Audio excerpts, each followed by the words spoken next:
Welcome back to MHS Midnight Horror Stories. I know that many of you come to these videos as a gentle way to unwind before drifting off to sleep.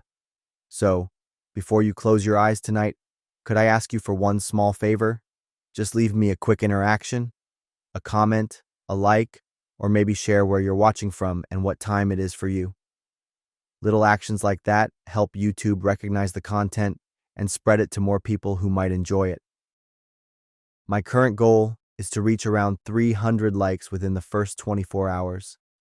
Now then, let's step into tonight's chilling stories together. A few years ago, I went to a Halloween party. It was a typical party with girls dressed up in revealing costumes and everyone drinking way too much. My high school friend Liam was hosting the party because his parents were out of town for the weekend and they had absolutely no idea he was throwing it.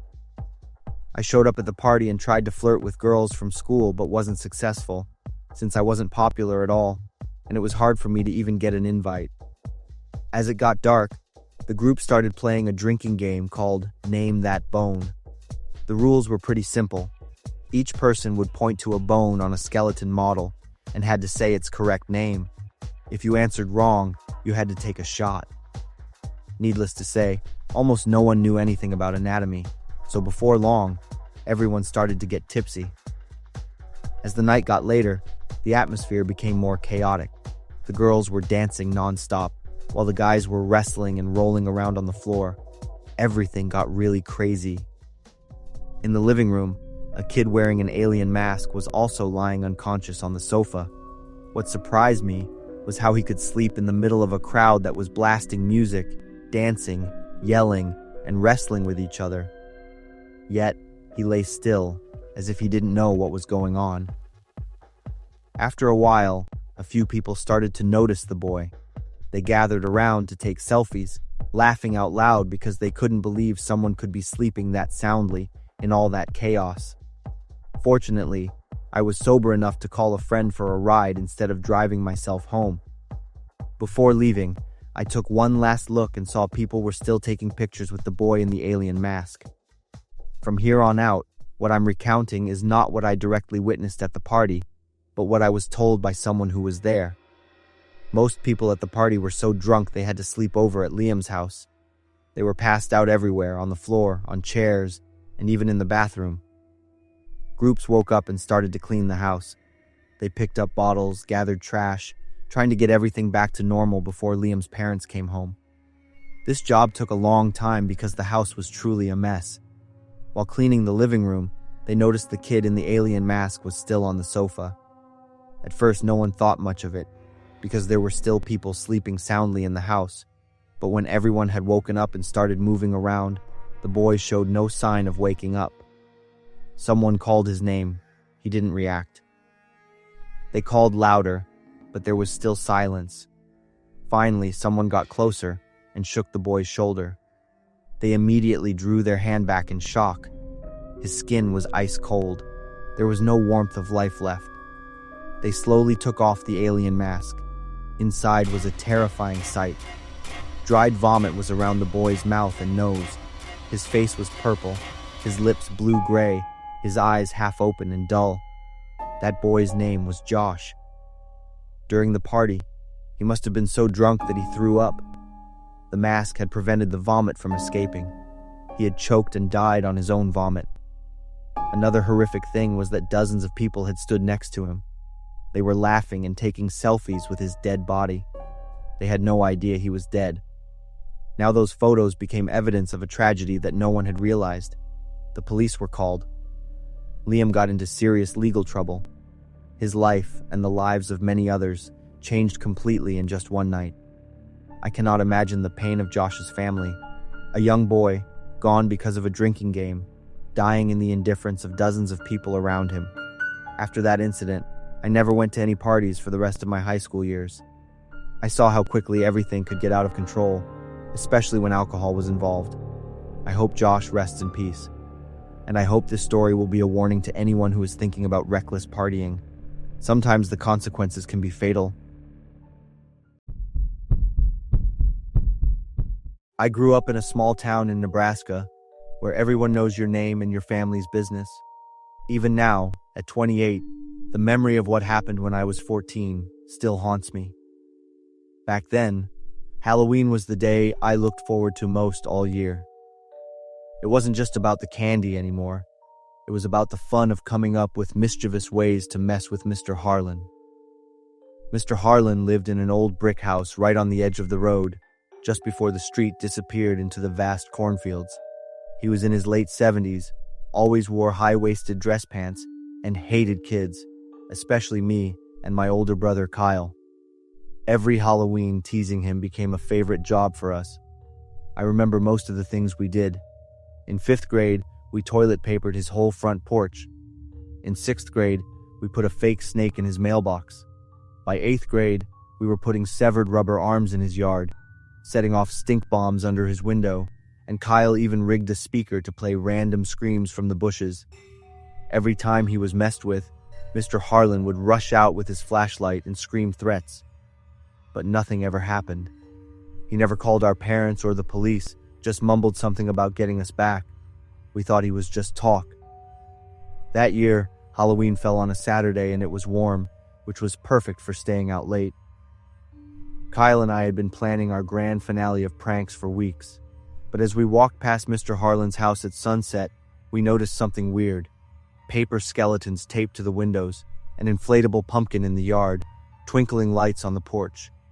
It looked cheap, like someone had just bought a Halloween kit and thrown everything up at once. But the notable thing was, Mr. Harlan never decorated. Kyle nudged me and said, "He's trying to outdo us. We can't let him win." We waited until late at night, when most trick-or-treaters were gone and the street was quiet. Kyle brought a bag full of tools, nothing dangerous, just our usual stuff: smoke bombs, a motion-activated sound box, and a plastic doll painted with fake blood. We sneaked through Mr. Harlan's backyard, keeping low behind the row of bushes along his fence. Everything was dark, except for the faint orange glow from the porch. There was no noise, not even the static radio he usually kept on. I whispered, "This feels wrong." Kyle just grinned, tossed me the sound box, and said, "That's the point, let's mess it up." We split up like always. Kyle went around to the shed near the back fence, while I stayed closer to the house. I was trying to find a good place to hide the sound box when I noticed something strange. The pumpkin on the porch was slowly deflating, like someone had stabbed it. But no one was around. I figured it had a tear. I crouched low behind a bush, waiting for Kyle's flashlight to flash. That's when I heard the shed door open, followed by a loud clank, like something heavy had slammed shut. Then everything went silent again. I waited for a few minutes. I whispered Kyle's name, but there was no answer. I stood up and crept toward the shed. The padlock on the door was secured shut. I tapped lightly on the door and called Kyle's name. No reply. I knocked harder. Still silence. Then I noticed a small camera mounted high in the corner of the shed, flashing red. Right below it, a piece of cardboard read, "Tricked." It hit me then that this was the prank on us. Harlan had turned the tables. I backed away, looking around the yard, expecting him to leap out of the shadows. But no one was there, just a tense silence. I pulled on the shed lock. It wouldn't budge. I tried to smash it with a rock, but it only made a useless clanking sound. From inside, I thought I heard a faint noise, like Kyle was muffled or trying to move. Panic started to spread through my body. I ran back out to the street. I stood frozen under the streetlight. I had two choices: go get help, which meant waking up my parents or the cops and having to admit we had been harassing Harlan, or go back and save Kyle before dawn.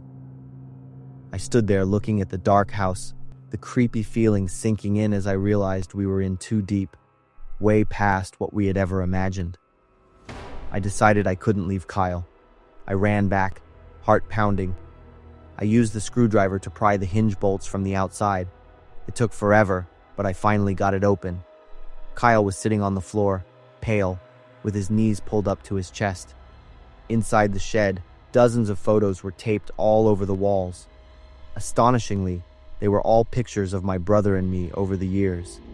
Us in our costumes, walking past his house, even some taken secretly through our bedroom windows. Harlan hadn't hurt Kyle. He had just locked him in, surrounded by the photos. That was Harlan's message. I've been watching, letting everything build up, and this is your punishment. We didn't say anything. We just ran. Since that night, we never set foot near Harlan's house again. He didn't call the police, nor did he ever mention it again. I never forgot that evening. We ran home like crazy, Kyle gasping for breath, and me shaking and speechless. That night, we lay still in our room, unable to sleep, and for the first time, I saw my brother cry. Kyle whispered, "We went too far, didn't we?" I nodded, the guilt feeling like a rock in my chest.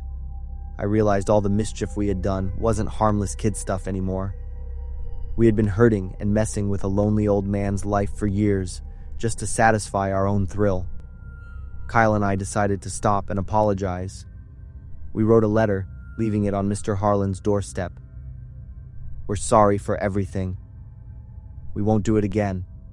Mr. Harlan didn't reply, but from then on, every Halloween he decorated his house as usual, and we just quietly walked past. Now, at 28, every time I recall it, I still feel scared. The fear isn't from Mr. Harlan, but because of my own carelessness and impulsiveness back then. I understood that seemingly harmless pranks can leave real wounds on others, and Mr. Harlan's silent retaliation was the deepest lesson I ever got. Consequences always come sooner or later, and empathy is always harder than impulse. Now I tell this story so we can understand that some pranks aren't jokes, and sometimes, just by putting ourselves in someone else's shoes, we can save them and ourselves a lot of pain.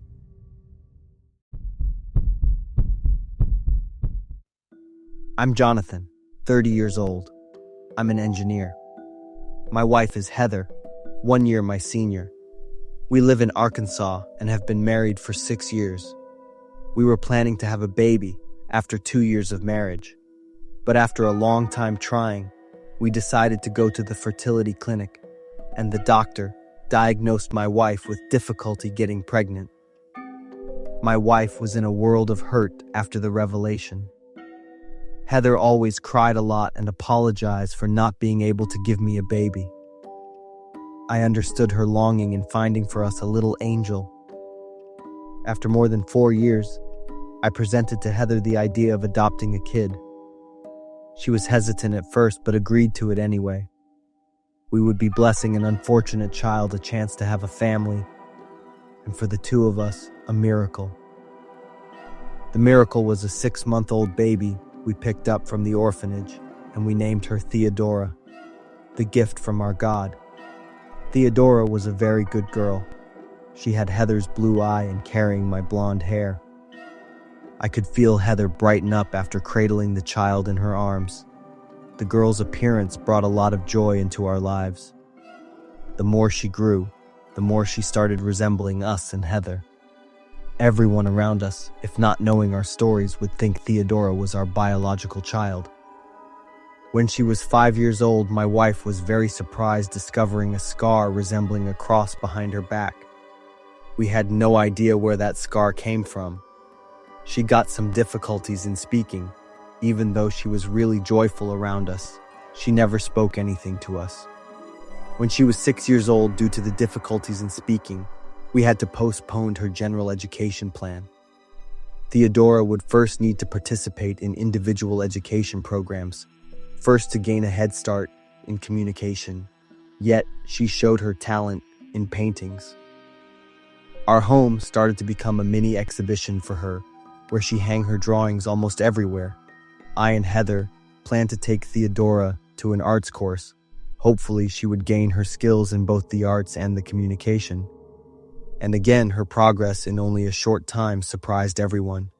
The scribbling slowly changed into the detailed pictures about family, animals, everything around her. She would paint them into a colorful painting. Yet despite our efforts, she still didn't speak, even just a short word. We gradually turned into subtly conversed with her with the pictures. The color in her painting would somehow portraited her mood.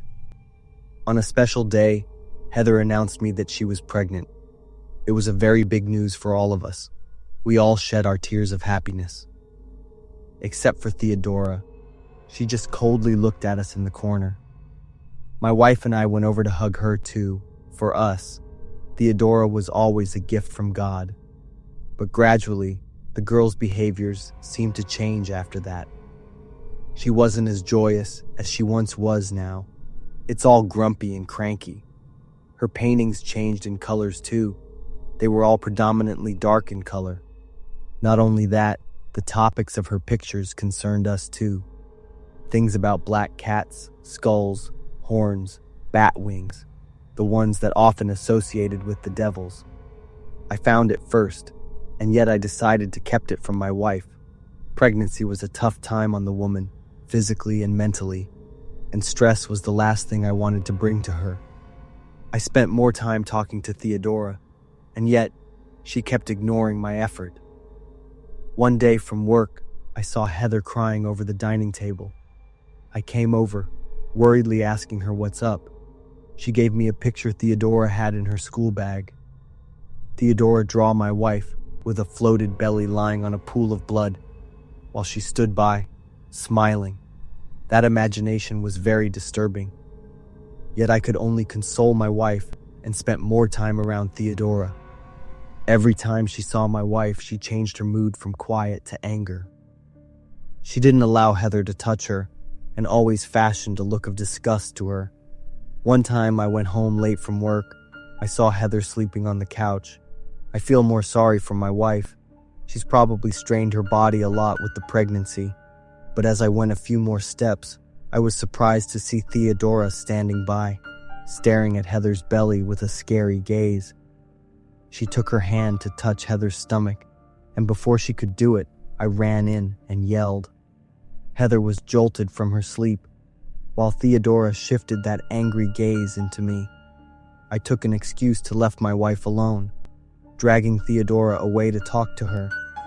These days, I was really afraid of my own child. I didn't feel she was the one we took her home anymore. That night, I couldn't sleep at all. I saw Heather soundly asleep, so I sneaked away to the kitchen, not wanting to wake my wife up. I poured myself a glass of wine and thinking about my daughter Theodora. After a long while, I went back to bed after guzzling down on the third shot. As soon as I opened the door, I couldn't believe what I was seeing in front of me.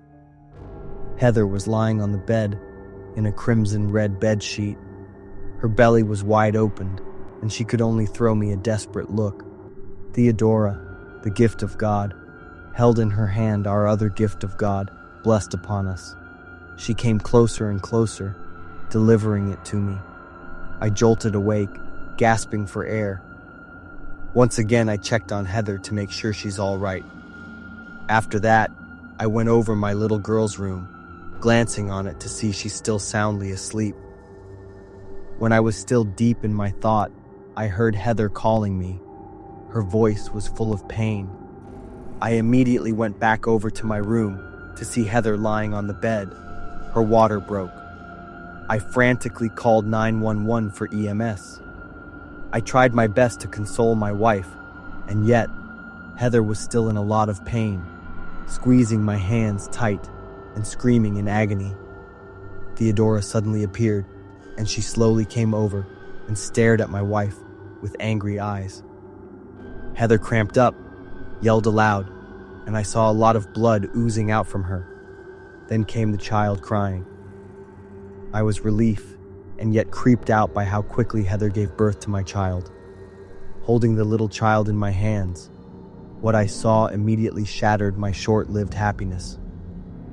The child had the same face as Theodora, along with an invert cross on her face.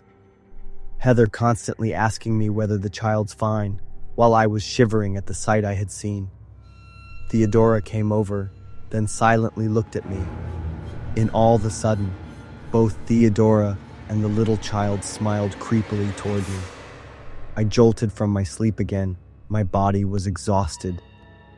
Once again, I checked on Heather to make sure she's all right, and there wasn't any injuries on her. Suddenly remembering Theodora, I quickly ran over her room to see whether she's sleeping or not. Oh my God, it was all just a dream.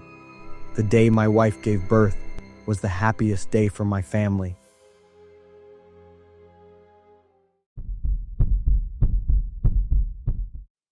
The first day I wore the powder pink Lolita dress, I felt like I was suffocating. The collar tightened around my skin, my breathing became labored. That was when I was 6 years old, when my mother decided to turn me into a living doll. "Venus, you're so beautiful. You were born to do this," Mom whispered, her eyes gleaming strangely as she pulled me into the newly bought pleated dress after watching a Japanese movie. I didn't know. That day was the first step into an invisible cage. Our small house was isolated on the outskirts of El Paso, Texas. Scary quiet during the day, but at night, it woke up with the never-ending studio lights. My skin prickled under the scorching lights, sweat dripped down my spine, but I wasn't allowed to wipe it away. My bedroom wasn't a place to rest. The bed was in the middle of the room, surrounded by hundreds of dolls, my sisters, with their lifeless glass eyes always watching my every move. Sometimes late at night, I saw them inch a little closer, and I would wake up with a choked scream in my throat. When I was 9, the YouTube channel Venus the Living Doll reached 1 million subscribers. Every week, millions of people followed my fairy tale life. They didn't know that behind that sweet smile were hours of exhausting practice, thick layers of makeup, and a stomach growling with hunger from the strict diet. Smile more. Mom gestured from behind the camera, her eyes glued to the phone screen, where comments and likes poured in endlessly. I wondered if the viewers realized I was still a human being with thoughts and feelings, or if they really thought I was just a doll. At 15, Mom decided I needed gastric sleeve surgery. "It's the only way to maintain your figure," she said as we sat in the private clinic of a doctor in Houston. "The girl is already underweight," the doctor told Mom, his voice full of concern. But Mom found another doctor, less ethical, willing to perform the surgery for a large enough sum. I remember begging, but I couldn't change Mom's decision. After the surgery, my body became so thin that my ribs were visible through my thin skin. My hair fell out in large clumps. Every tiny bite of food became a battle. My stomach cramped painfully, my body refusing to digest. Thinner, more perfect, Venus. Mom's voice was like a ghostly chorus in my head. One night, I fainted in the bathroom. Mom temporarily stopped filming videos due to Venus's poor health. But in reality, she didn't want her fans to see her failed product, a doll falling apart. For the first time in years, I was alone, without cameras, without glaring lights. My health deteriorated rapidly. Mom was worried, but refused to take me to the hospital for fear of being discovered about the illegal surgery. One night, I caught Mom sitting alone in the dark, her hand scrolling through old comments on our videos. "They loved her. They never loved me like that," Mom whispered to herself, a tear rolling down her cheek. I stood silently in the darkness, a strange feeling rising in my chest. Mom was just another puppet, controlled by the craving for love and recognition she had never received. I found an opportunity in the private messages on Instagram. A fan named Akira, a Japanese native living in Dallas, kept sending messages expressing concern about my health. "I can help you. I know you're being held captive." At first, I didn't dare to reply. But when I found Mom lying unconscious on the living room floor with an empty vodka bottle beside her, I knew this was my only chance. My hands trembling, I took Mom's phone and sent a message to Akira. "Help me." Akira picked me up at the end of the road on a rainy night. With only a small backpack containing a few rare normal clothes and my passport, I left the house that had imprisoned me for 10 years. In a strange city, without friends, without family, no one recognized me on the street. But freedom was just an illusion. Every day, I found myself standing in front of the mirror for hours, wondering if Venus had truly disappeared. I caught myself buying Lolita dresses, holding them up to my body, feeling the familiar fabric. There were nights I woke up and found myself putting on makeup in front of the mirror. 3 months after escaping, I received a call from Texas. A strange voice on the other end identified himself as a detective from the El Paso Police Department. We found a mummified body in the master bedroom. According to DNA results, it's Venus, your daughter, Ms. Margaret. My head spun. No, you're wrong. I'm Venus. I'm talking to you right now. I escaped from my mother. Silence on the other end. Then his voice softened. We've confirmed your identity. You're Margaret Wilson, 45 years old. Your daughter, Venus Wilson, died of malnutrition 5 years ago after gastric sleeve surgery. The phone fell from my hand. I rushed to the large mirror in the bedroom, staring at the reflection. Not the youthful face of a 20-year-old girl, but the face showing the signs of age of a middle-aged woman. Memories flooded back like a torrent. I remembered the agonizing feeling of Venus convulsing on the operating table, her eyes wide with indescribable pain. She had died, and I hadn't been able to save my child.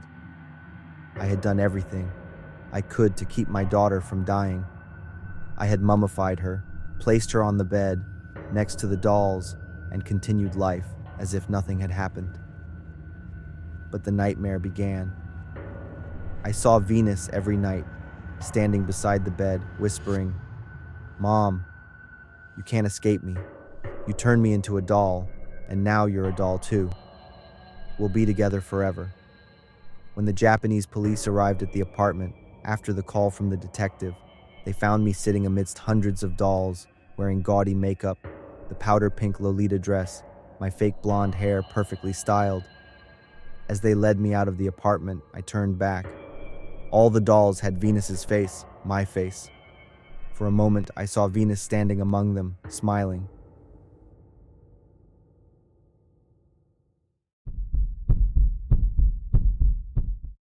I'm Stella, a new student in New York University's Tisch School of Art. As I lived away from my family, so when I went to school, I chose to stay in the school's dorms so that I could get acquainted with the new environment. I'm in the same room with 2 other friends, Agatha and Hebe. Ever since the first day, we had already discovered a lot in common. All 3 of us were living away from our family, and we all shared the passion with painting. After our first few days, we assigned our bunks and arranged our luggage and personal belongings. There was 2 double-layer bunks, so there was 4 beds in total, yet there were only 3 of us. Agatha said it was likely due to the dorms not having a full stack of female students, which was no big deal. Even better, the less of us, the more space we had for ourselves. I arranged myself the second deck of one bunk, while 2 others would reside on the other bunk bed. It was until the late afternoon that we finally arranged our belongings. We ordered fast food, which was the first party for the 3 of us. That night we talked a lot about our lives, our interests, and our future plans. Agatha tells us some ghost stories that are rumored around the school and the dorms. I didn't believe in the paranormal, so it was just stories to me. However, Hebe was visibly frightened. Suddenly, Agatha rolled over the floor and stiffened up. Mouth continuously whirled, eyes bleached white in convulsion. I rushed to her, while Hebe could only crawl away and start crying. Then all of a sudden, Agatha stood straight up and laughed out loud. Her joke was surprising, to say the least. Our feast lasted until 11 p.m. Then each of us dragged ourselves back to our bunks. Needless to say, I slept soundly that night. The next days we got used to the student lives really quickly. Agatha even bragged that there's a dude hitting on her in her class. One night, I couldn't sleep due to the amount of caffeine I shoved myself in the afternoon. No matter how hard I tried to get some dozing, my eyes betrayed me at every turn. Suddenly, I was startled by a shadow over Agatha's side. It looked to be a man, and he's climbing over Agatha's bed. I was really scared. That must be a perv or a thief, or both. But the door to our dorm was still locked, so there must be someone opening the door to that man. My thought drifted toward the dude Agatha bragged about in the afternoon. She must have opened the door for him. So I swiftly turned on the light, awakened both Hebe and Agatha. "Hey, why'd you let the dude into our room, Agatha?" I angrily questioned her, much to her surprise. Seeing the confusion in her eyes, I told her the thing I had seen, only to have her shrug it off, claiming I was seeing things. And when I scoured around the room, there's no man to be found. Well, maybe my eyes were playing tricks on me. So I did the logical thing there. I apologized to both of them and went back to bed. Must be the stress for the incoming midterm. The next morning, I got some coffee for Agatha as an apology. She didn't mind it at all and said so to me. But Agatha asked me about someone named Maria. Agatha said she heard the name Maria somewhere and was impressed by it. My guess was Agatha heard it when she was in class, and I don't have any impression of who's named like that. That night, I went to bed very early after a very exhausting day. At night, I was startled by the noise on the other side of the bed. I looked around and was immediately baffled at the shadow trying to blend in the darkness. This time, the shadow was climbing over Hebe's bunk. That was exactly the dark shadow I've seen yesterday. I wasn't planning on turning on the light. This time, I would film it as evidence. Then I would yell out to catch that dude red-handed. Unfortunately, the phone's flash woke up Hebe instead. She was groggy and grumpy at what I did, and the commotion woke Agatha up also. I immediately told them everything I was doing, even showing my evidence about it. But in the video, there was nothing of the perv. Okay, this was odd, and I couldn't say anything at their shower of questions. Hebe guaranteed that I was in some deep mental issues and demanded me to see a psychiatrist right away. At that point, I wasn't so sure about myself anymore. The next morning, when the three of us were preparing for our first session, Hebe suddenly mentioned a girl named Maria. Agatha immediately jumped at the name, as if the name Maria was seared into our minds. The next night, I didn't sleep anymore. I stayed up because I believed that the shadow would come back, and I really wanted to know what it was. At 12 o'clock at night, that black shadow appeared again, but this time, it came out from the empty bunk beneath mine. So this thing had been under my bunk all along, and without me knowing it. So I feigned sleeping to watch the thing further. This time it slowly climbed up the ladder to my bunk. Close up, I realized that this wasn't a man, but a woman instead.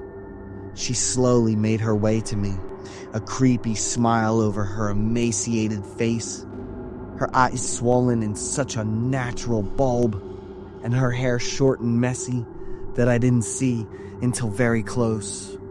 I shivered in fear, squinted my eyes shut while this woman crawled over me and whispered into my ears, "Maria." The whisper was as if it come from the deep levels of hell. I could smell her awful breath over me. I immediately sprang into action, swinging my arms and yelling out. Two others quickly got to my side. Agatha climbed over the ladder and jolted me off my sleep. I opened my eyes wide, swinging wildly around the room, looking for that woman. The actions I did made the two of them really worried, and they were hesitant to go any closer. I told them of what happened and mentioned them the creepy woman saying the name Maria. The two girls were quite surprised, and they looked at each other as if they were saying anything. Agatha told me to sleep over her side of the bed to avoid seeing the nightmare again. The next morning, I woke up with a nasty headache that drained my energy for the entire day. I felt like my hair was shorter somewhat, but that I wasn't so sure. When my ears echoed the moaning and screaming of agony from a woman I wasn't sure who. Moreover, I heard the creepy laughter of two distinct women. They seemed to be very joyful about something. I took a break from class and went back to my dorm. When I reached the door, I heard that weird and creepy laughter again. The shearing pain swept through my head, blinded my eyes. Soon after, a female loud warning came screaming to my ears. "Run away, or else you will end up like me." I shook my head, trying to get myself back together. And the moment I pushed the door aside, the scene I saw dropped me on my knees. Hebe and Agatha, dressed up in a weird outfit and makeup, stood in front of my bed. On my bed was a rag doll, sporting the blonde hair that I was so sure it was mine. Over the rag doll was scraps of paper with weird icons. A loud scream in my ears urged me to run away, and I immediately hurried toward the school's executive office. And everything went blank after that. When I came back to my senses, I was in the hospital with my parents and the executive representative. I told them what happened the previous month and also wished to bring Agatha and Hebe to face disciplinary action for what I considered a malicious act. Yet the executive representative looked at me in awe. He insisted that I was the only person in that dormitory. Also, he mentioned about the reports from the adjacent rooms. They complained that I often talk to myself out loud, especially in odd hours, and that frightened them greatly. So what really happened there? Am I seeing things from another world? The world that was really dangerous?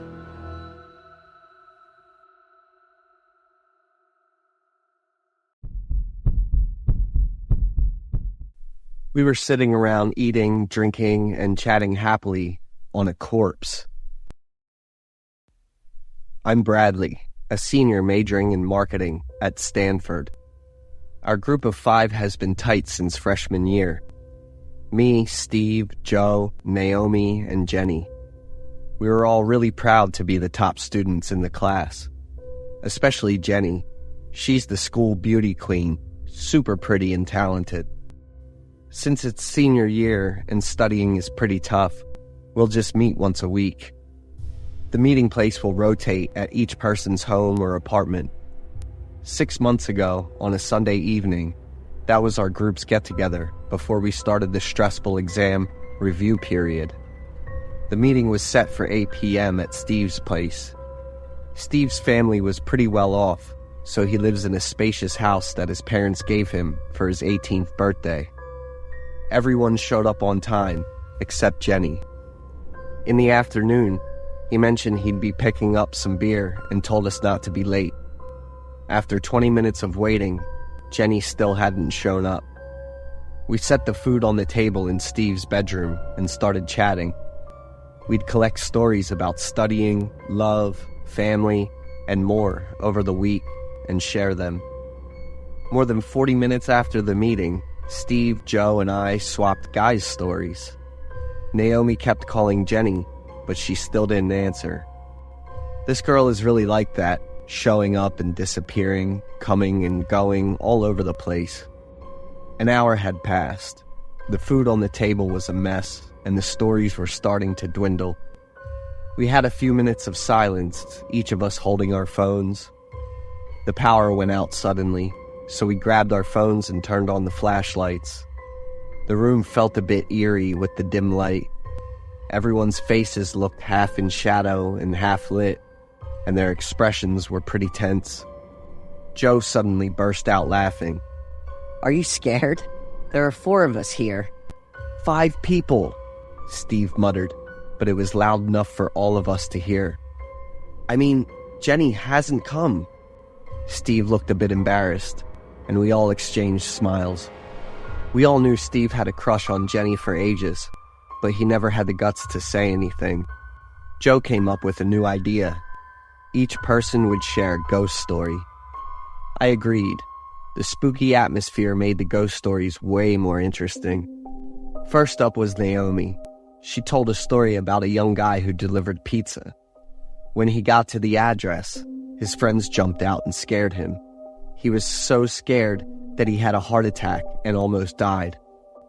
What kind of ghost story doesn't have a bit of suspense? Joe made fun of Naomi's story, while Steve and I just laughed. It was my turn next, followed by Steve's, and Joe kept complaining that the stories were too boring. But when it was his turn, his face looked confused and scared. Joe changed the subject and started gossiping about Jenny. A friend told me that some rich guy confessed to Jenny this afternoon. It's not surprising that someone confessed to her. Naomi was still annoyed with Joe about what just happened and replied with a frustrated tone. But this guy's different. I heard he's gay. He just wanted to use Jenny as a cover-up. Joe's story was even more engaging and dramatic than the ghost stories we'd just heard. Steve looked pretty pensive. It was true. He really liked Jenny, so he wasn't thrilled to hear that story. Steve stood up and said he needed to use the bathroom and would grab a bag to collect the trash. I told Naomi to call Jenny again before we wrapped up the party, but it was still just a long ring. After a few minutes of silence, Joe came up with another trick. He asked Naomi and me to hide and scare Steve when he came back. And that's how the plan we all thought fun and perfect was born. We set Joe's phone to record Steve's reaction and hide.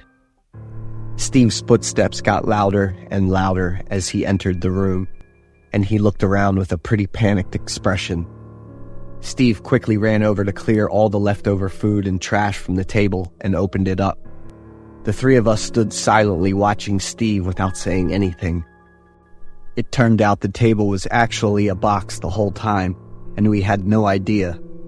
Steve stared at the box for a long time with a worried look, before quickly turning around and leaving.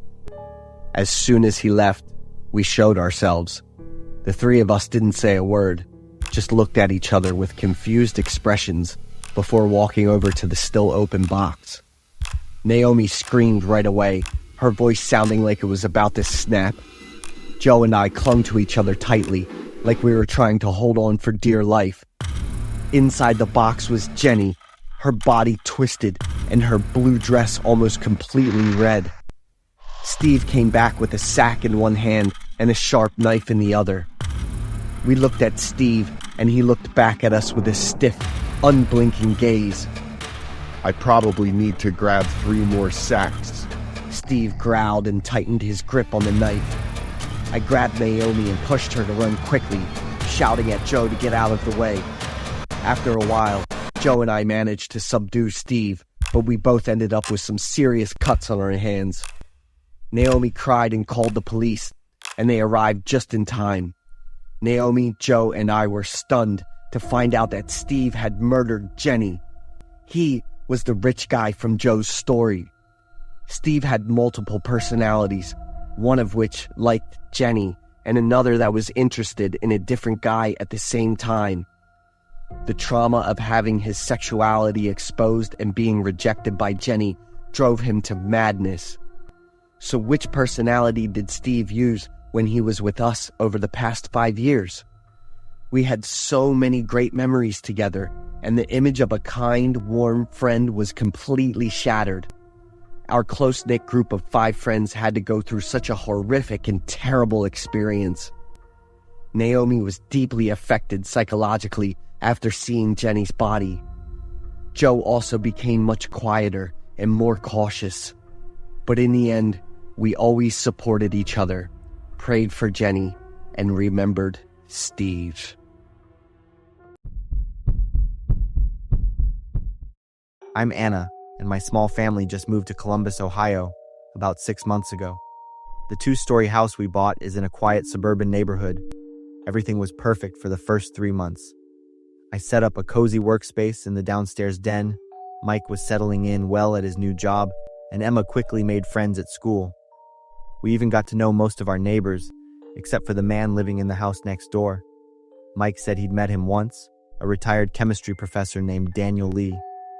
He lived alone and preferred his privacy.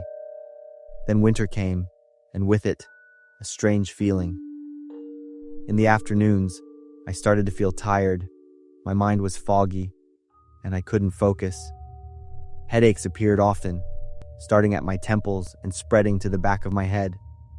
At first, I figured it was just the lack of sunlight and my body adjusting to the colder weather. I wrote down my symptoms in a journal and tried to change my diet, exercise more, and even take vitamin D supplements, but it didn't seem to help. Then Emma started having morning sickness and trouble sleeping at night. "I think we should take Emma to the doctor," I told Mike. "I think you're just worrying too much, Sarah. We just went through a big move. Our bodies need time to adjust." Maybe Mike was right, but I was still going to keep an eye on everything. I started tracking the times we felt worst, the food we ate, even the weather. After a week, the results showed our symptoms seemed to get worse in the evenings and early mornings. One day, I felt my body suddenly and noticeably exhausted after a visit from our neighbor, Mr. Daniel. Mike thought he was pleasant, but I didn't. His eyes were too intense, his smile fake, and he always found reasons to come over more often. The situation became serious when Emma had a seizure at school. The results came back.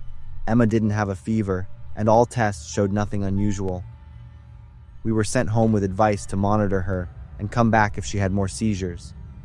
After Emma fell asleep, I told Mike, "I think there's something in this house making us sick, and Mr. Lee is involved." Mike was surprised. "Daniel? He's very friendly. He has a chemistry degree and researches narcotics." I looked him up. "So what? That doesn't incriminate him. I've seen him lurking around the house when you're at work, and our symptoms get worse every time he comes over. You're being paranoid. Maybe you should see a therapist." I felt helpless and disappointed after talking to Mike. He insisted on defending a stranger instead of worrying about his wife and daughter. I ordered small surveillance cameras online, placing them on the porch, at the front door, and in the main ventilation room. I also bought an air testing kit and sent samples to a private lab. I started sleeping in Emma's room for her safety. One night, I heard a sound, a soft hiss, like gas escaping. I turned on the light and checked around, but saw nothing. The next morning, I checked the cameras. At 2 a.m., Daniel Lee approached our house, wearing a gas mask and carrying a small device. Then, he moved to Emma's window, but seemed to give up when he noticed the window was tightly closed.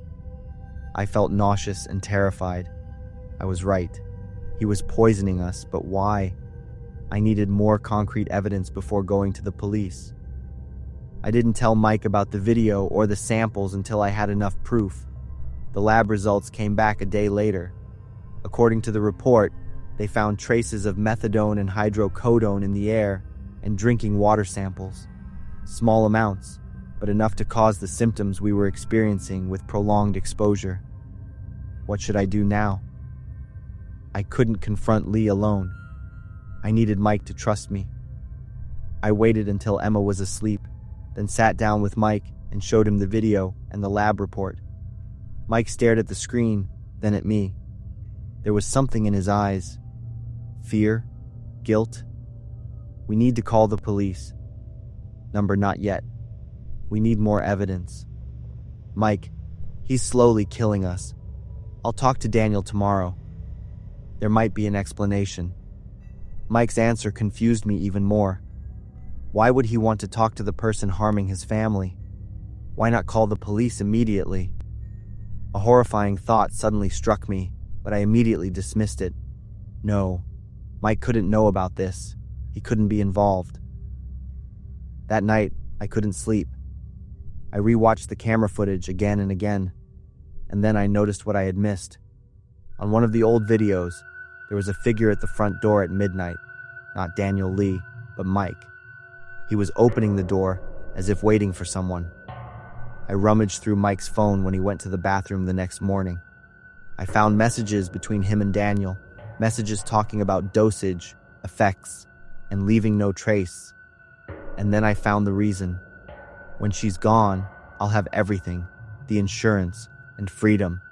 Stick to the plan. Slowly, no one will suspect. I felt like my world collapsed. My husband was trying to kill me. I took screenshots of the messages, backed up the videos to a hard drive that I hid in my bag. I told Mike I was taking Emma to the doctor for further checks. Instead, I drove straight to the police station. They arrested Mike and Daniel that very day. A search of Daniel's house revealed a mini laboratory where he concocted drug mixtures. They found documents on methods of slow poisoning that leave no trace, and a large payment from Mike's secret account. Investigations showed Mike was having an affair and wanted to be free but didn't want to split assets or pay alimony. He met Daniel, a chemist who had been fired for unethical experiments, on an online forum. Together, they planned to slowly poison me, causing symptoms similar to a mental disorder and eventually leading to a seemingly natural death. Mike and Daniel were both charged with conspiracy to commit murder and aggravated assault. I was granted a restraining order and took Emma away from Columbus to a small coastal town on the shores of Lake Erie, a place where we could start over. It's been 6 months since we left. Emma has recovered both physically and mentally. I'm still healing, still learning to trust again.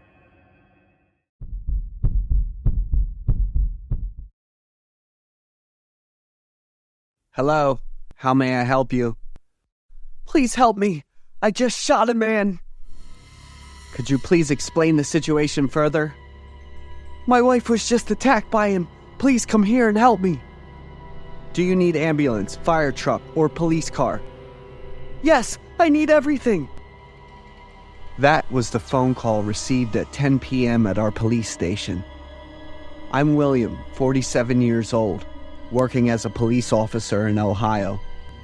That evening I was on duty with 2 colleagues. We received a report of a serious assault at a residence about 15 kilometers from the station. Immediately, myself and another colleague moved to that house. Upon arrival, the scene inside the house left us stunned. Under the floor, a man and a woman lay apart from each other. The woman had been attacked, her head severely disfigured. The man had 3 gunshot wounds to his forehead, blood still flowing. Bloodstains covered the floor and walls, yet to dry. The room was in disarray.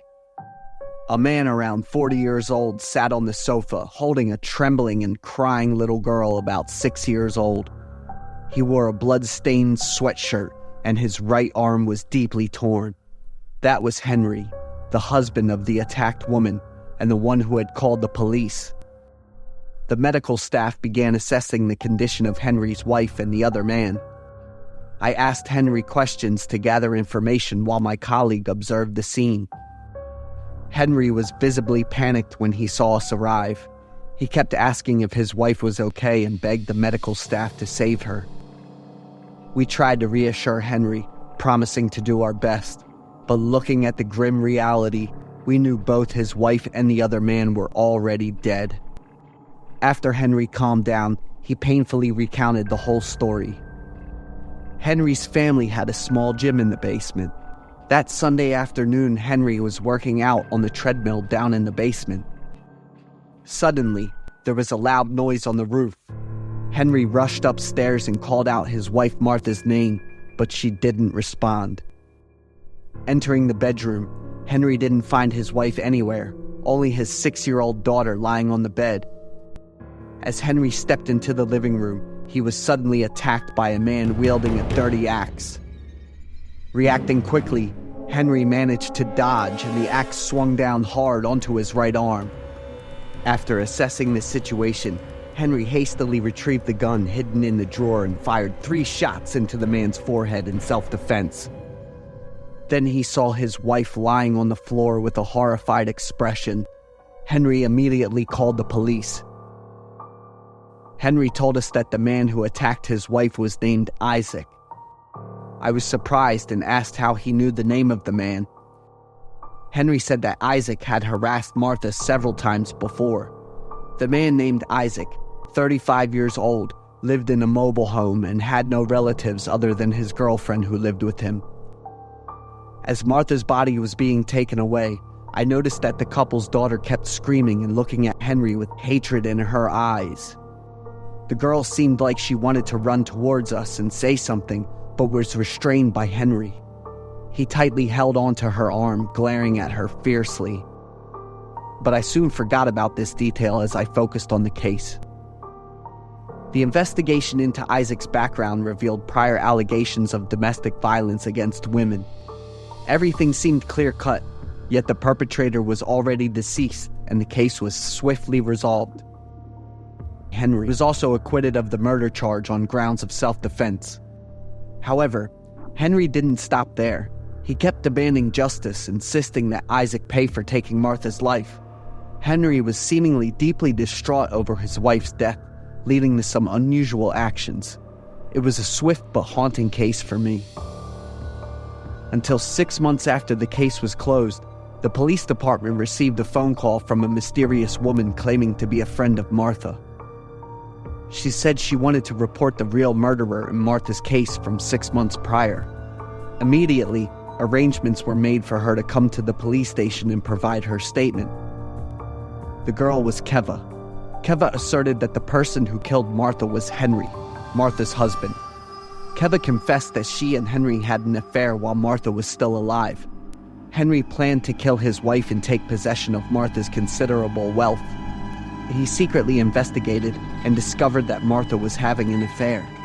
The daughter he cherished so much was actually the daughter of his wife and her lover. Henry shared his plan with Keva, hoping she would cooperate with him, but Keva adamantly refused. After being rejected by Keva, Henry shifted his focus to the man Isaac to manipulate him and frame him for the crime. Henry's plan unfolded perfectly according to what he had calculated. After Martha's death, he sold the house and bought a new one, living comfortably with the money he inherited from his wife. Keva revealed that she had wronged Martha by being involved with Henry. However, her conscience would never allow her to commit murder. Keva underwent psychological treatment for many months to be able to speak the truth. She urged us to quickly apprehend Henry because he might harm Martha's daughter. We arrived at the address provided by Keva and witnessed Martha's daughter being abused by a strange woman. The girl, with a face resembling her late mother's, cried loudly and begged for forgiveness from the unknown woman. Shortly after, Henry returned home and appeared shocked to see us. The cold-blooded man was living off the money of his deceased wife, along with his lover, who was 20 years younger than him. The case was reinvestigated, and Henry was sentenced to death for the first-degree murder. His accomplice received a 7-year prison sentence for child abuse. After everything, the one who suffered the most severe damage was still Martha's daughter.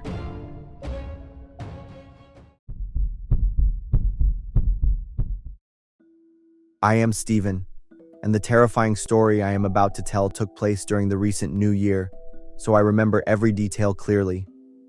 Peter, my best friend from college, asked me to come house sit and take care of his beloved dog.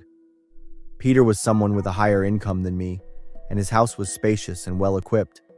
He was going on a New Year's trip with his family but couldn't bring his dog, Jax, and didn't feel comfortable leaving him at a pet hotel. I agreed to Peter's request since I didn't have any special plans for the holiday. I don't have any relatives other than my mother. When I was 18 and started university, my mother remarried, and I was happy to see her happy with her choice. Peter said I could invite my girlfriend over if I started feeling bored. He looked at me with a knowing smile after saying that, and then burst out laughing. I stayed at Peter's house for 2 days, and the first night was uneventful, nothing out of the ordinary. I just lay on the sofa, watched a few movies, and played with Peter's dog. The second night was also New Year's Eve, and I felt a sense of loneliness creeping into the air, amidst the distant sound of fireworks and the darkness that enveloped the unfamiliar house. Though I tried to enjoy the special atmosphere as the moment of the new year approached, I couldn't shake the feeling of isolation, a touch of sadness lingering within me. I decided to invite my girlfriend over. She said she would be a little late because she was having dinner with her family. It was around 10 p.m. I was lying on the sofa and absent-mindedly yawning a few times when I heard a knock on the door. I thought it was my girlfriend, so I happily ran to open the door. But standing in front of me was a completely unfamiliar girl. She introduced herself as Peter's girlfriend and said she had come to collect a few things she had left behind in his bedroom. I stood frozen for a moment, staring at the girl, but it wasn't her that caught my attention. It was the surprise that overtook me. I was surprised because Peter had never mentioned having a girlfriend in any of our conversations. We were very close and shared everything. I couldn't believe that he had a girlfriend and never told me about it. However, the girl seemed confident and at ease, as if she really knew Peter and this house well. Still, I remained cautious and tried calling Peter to confirm instead of letting her in right away. But the call went unanswered. He was probably busy with the party. I didn't want to make things difficult for the girl, especially since she kept insisting that she was Peter's girlfriend. After a moment of hesitation, I decided to let her into the house. She quickly made her way to Peter's bedroom. I stayed in the living room, watching TV, but honestly, I couldn't shake the feeling of curiosity, and there was still a bit of surprise lingering in my mind. A little while later, she came back downstairs, thanked me, and left without taking much. I sighed in relief, telling myself that I had reacted a bit too stiffly and skeptically. I returned to the dog and resumed watching the show, trying not to focus on the confusing thoughts in my mind. About half an hour later, my phone rang. It was Peter calling back. The sound of music, clinking glasses, and laughter. He was still having a great time at the New Year's party. Peter was concerned about his dog when he saw my 2 missed calls. After hearing me talk about the girl from earlier, Peter was silent for a moment. He stepped away to a quieter spot and told me to explain everything clearly. "Steven, I don't have a girlfriend," Peter said, almost shouting, filled with surprise, panic, and I could sense a bit of frustration at my carelessness. Immediately my head spun, as if a bell had rung right next to my ear. Peter asked me to describe the girl in detail. I tried my best, but I couldn't remember much, just her body shape and a bit about her hair color. Peter sent me a series of pictures of the girls he knew, and none of them resembled the woman I had met. I kept the phone with Peter and ran up to his room. The valuable items he described, like the laptop, car keys, and watch, were still intact. Peter sighed and remained silent for a long while. He was probably feeling uncomfortable and even disappointed. As for me, I felt guilty for ruining the joyful moments Peter was having. I stayed awake almost the entire night, feeling confused and terrified, blaming myself a lot. I called my girlfriend and told her not to come, as I didn't want to cause any more trouble or discomfort for Peter. The next morning, Peter returned earlier than expected.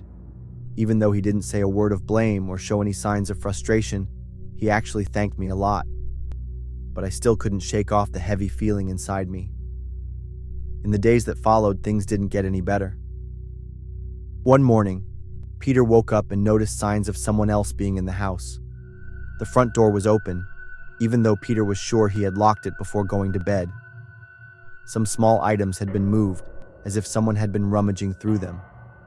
A sense of fear filled the house, and Peter decided to call the police. I was there to explain everything that had happened on New Year's Eve. No belongings were stolen, and there were no signs of a break-in from the outside.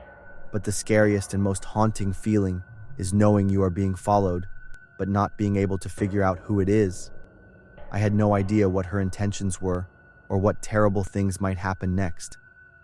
Every night, Peter would hear small sounds echoing through the house. The sound of the floor creaking, footsteps softly padding on the carpet, as if someone was stealthily moving around the house. Sometimes Jax would bark frantically, but when we checked, there was nothing to be found. The atmosphere in the house became incredibly tense and suffocating. Due to work commitments and other relationships, Peter decided not to move to a new place, but to find a solution instead. Peter decided to install the most advanced cameras both inside and outside the house, and from that point on, the strange events ceased. The police continued to monitor the situation for several more months before officially closing the investigation.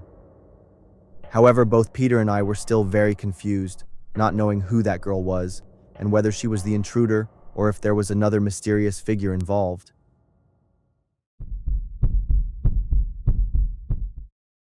I'm Naomi, 15 years old. That evening was a Saturday night. My parents were out at a friend's birthday party and wouldn't be back until late.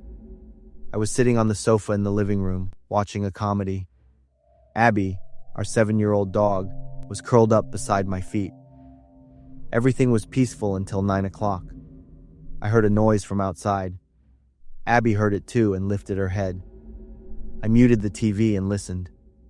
It was just the sound of the wind blowing through the branches of the maple tree outside. I was about to turn the sound back on when Abby suddenly jumped up. Her ears stood up and she stared toward the front door. I turned off the TV completely and everything went silent. The sound of slow footsteps came clearly through the stillness. Someone was walking from the driveway, across the front yard, then toward the side of the house. I stood up, my legs shaking. Looking through the living room window, I saw the front yard lit up by the lights. There was no one out there, but the footsteps continued, now coming from the back of the house. Abby walked toward the front door, her fur standing on end. I swallowed hard, my throat dry. Maybe it's just a neighbor walking their dog. But why would he walk into my yard? The footsteps stopped somewhere behind the house. I waited, counting my heartbeat. A moment later, I heard the sound of metal clinking. Abby started growling. It definitely wasn't the neighbor, like I had thought. Abby never reacts like this to familiar people. I quietly moved to the kitchen, where there was a small window above the sink facing the backyard. Everything was dark. The sound of metal came again. This time it was clearer. Someone was messing with the back door lock. I moved closer to the wall and slowly peered through the corner of the window. The motion sensor light in the backyard suddenly turned on, bright as day. I saw the back of a tall man in a black coat, wearing a knitted hat covering his face. He was holding a long metal bar, trying to pry open the back door lock. I froze, stunned. He was a burglar, or worse. I backed away, leaning against the refrigerator. My hands were trembling. I needed to call 911 right away, but I couldn't find my phone. I put my hands on my head, trying to remember where I had left it. The sound of metal scraping against the lock continued. He seemed to be getting impatient. Abby ran into the kitchen, looking up at me, still growling toward the back door. I hugged Abby's neck, whispering, "Shh, Abby, don't make a sound." But Abby wouldn't listen, her growling getting louder. The scraping noise immediately stopped. I held my breath. He knew someone was inside. A few seconds passed, and I heard heavy footsteps on the wooden stairs at the back of the house. He was walking down to the backyard, leaving the back door, but I knew he wasn't leaving. The footsteps moved from the backyard to the side of the house. He was walking around checking other entrances. I heard him try pushing against the window frame. It was locked, but he was still trying. Then he moved to the living room window. Abby barked sharply. I rushed to cover her mouth, but it was too late. The footsteps stopped at the living room window. I imagined he was standing out there, staring through the glass, knowing for sure someone was home. My heart pounded harder and harder. I had to do something. Then suddenly, I remembered my dad's gun. He keeps it in the closet in their bedroom. The footsteps started again. Now he was in front of the house. I didn't have much time to hesitate. I picked up Abby and ran down the hall to my parents' bedroom and opened the closet. I felt a little safer. My dad's old shoebox was at the bottom of the closet. I opened it. Inside was a small handgun next to a box of bullets. I picked it up and checked the magazine like I had seen my dad do. 6 rounds, all there. I took the safety off, my hands still shaking. Abby was standing by the door, looking toward the stairs with her ears perked up. The scraping from the basement started again. The basement door was old, and the lock wasn't very secure. If he kept at it, he could open it. Abby ran toward the basement stairs, barking loudly. Her barking echoed through the house like an alarm system. The scraping from the basement grew louder. I looked at the gun in my hand.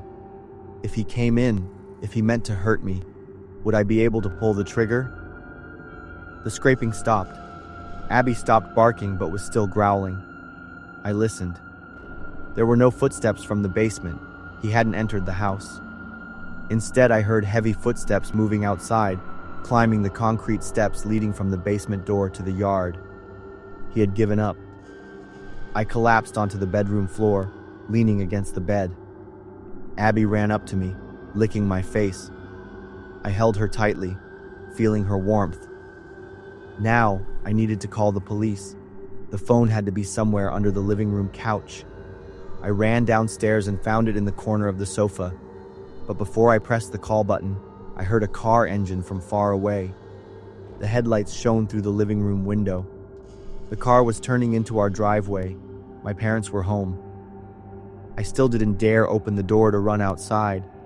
I just stood still, listening. But Abby had noticed, her tail wagging furiously. My parents stepped into the house through the garage door, talking about the party. "Sarah, are you asleep?" my mom called. I ran to them, still holding the gun in my hand. When my parents saw me like that, their smiles immediately disappeared. "Sweetheart, what's going on?" my dad asked, quickly taking the gun from my hand. I told them everything, my voice shaking. My dad turned on the back porch light and grabbed a flashlight to check around the house. We called the police. 2 officers arrived, took my statement, and checked the house. The basement door and the back door showed signs of tampering. It was likely that someone was testing out which house was easy to break into. That night, I couldn't sleep. I lay in bed with Abby curled up next to me, listening to every sound outside. The next morning, I went down to the kitchen and overheard a conversation between Uncle Peter and my dad on the phone. "Jack, I stopped by your place last night, but no one answered the door." My dad was silent for a while. "Did you do anything there, Peter?" "Well, I just wanted to leave a thank you card and a gift card for Sarah. She helped me with my presentation last week and I just got promoted." "Did you try any of the doors?" "No, I just left the card and left." My dad and I looked at each other in silence. So the first footsteps were from Uncle Pete, and the one who tried to pry open the lock and walk around my house came later. I shuddered as I realized, if Uncle Pete hadn't come first, I might not have been alert in time. It's chilling to think about.